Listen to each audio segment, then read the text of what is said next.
I had went down the TikTok uh, train. Have you fallen down that spiral yet of TikTok? Good. So Nope, I have studiously kept myself off of TikTok all these years. good on you. So because I think like when we were doing podcasts, it had just started and it was like just kids dancing, right? Yeah. And somewhere in near the 2024 election, my brother told me, he's like, you really ought to check out TikTok because if you get the algorithm right, you can do some shit, right? And I think I jumped in there, and I'm always cautious of technology anyway because it's a double-edged sword. It can go either way, so I'm always cautious with it.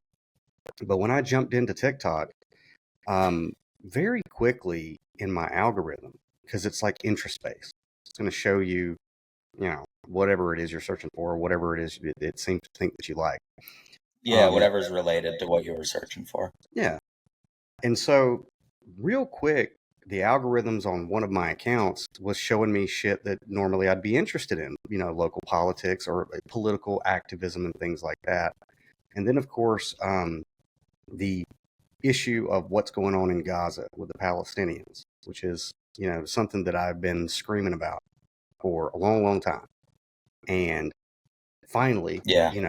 looking at TikTok, it was like, oh my God, now people are starting to realize like what that's all about. And this is it's a good thing, even though, we're all watching a genocide in the palm of our hands, you know, that's Yeah. going on over there. And it's heartbreaking.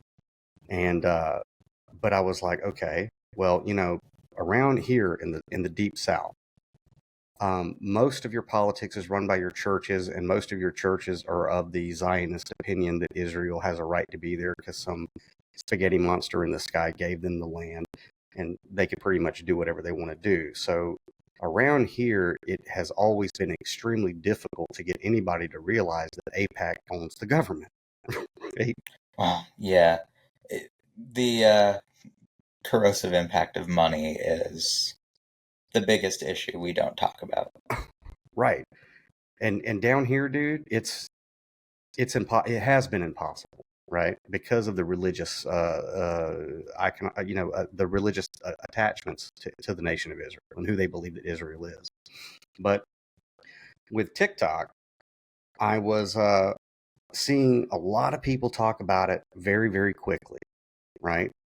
And I was of the opinion, this is what this piece is that I'm writing. I was of the opinion that in issues like this, that if a critical mass of people were to have the information, okay, they would be able to connect the dots very, very quickly to a great many things, right?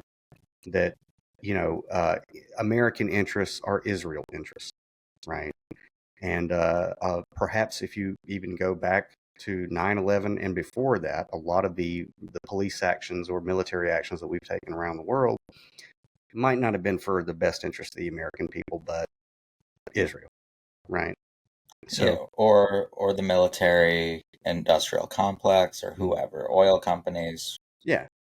And so, like I said, I was of the opinion that if a critical mass of people in America got that information, that change would happen, right?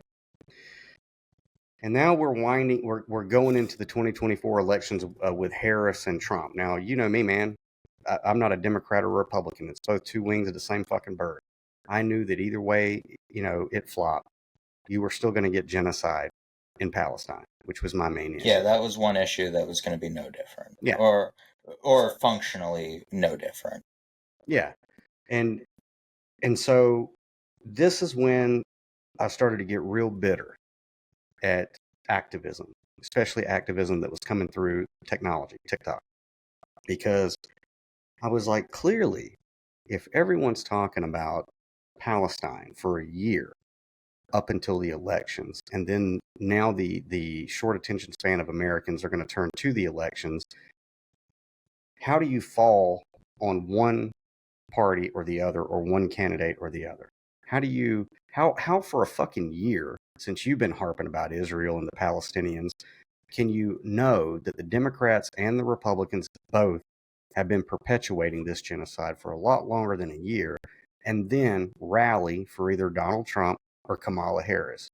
And right then, when I saw the narrative of, the American algorithm turning to the same thing, the 50-50 fucking politics, I just was, that's when I got to the point to where I told myself, I don't think there's any fucking hope. Because if you understand, if you've been this passionate, I guess if you weren't doing the TikTok thing, Dylan, you don't know what I'm talking about, but it was like a nonstop. Everyone for a year was screaming on behalf of the Palestinians, people who never cared before. And then as soon as it came down to Kamala and Donald Trump, they were picking sides. And me, myself, I'm like, how do you pick a side? How do you go with either one? That's the end of this clip, but the full episode is waiting for you. Subscribe to the Downloaded Content Podcast on Spotify or watch on YouTube. For more behind-the-scenes content and exclusive access, sign up for the Downloaded Content newsletter.